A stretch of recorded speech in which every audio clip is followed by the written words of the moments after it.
Have you ever tried to declutter and it just felt so hard? That's because decluttering is hard, especially for women. Because clutter isn't just about stuff, it's about emotional attachment, guilt, and memories. It's about years of holding everything for everyone.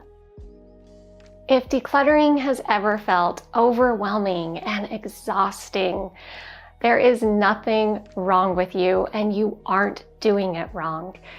Decluttering is far more complicated than it's made out to be. That's why I created the Mindful Decluttering Method, a course with simple steps to a peaceful home.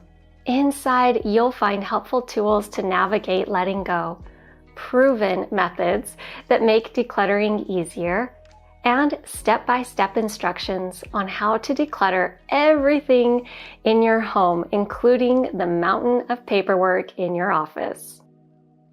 If you're ready for a peaceful home that feels like a sanctuary, the Mindful Decluttering Method course was made for you.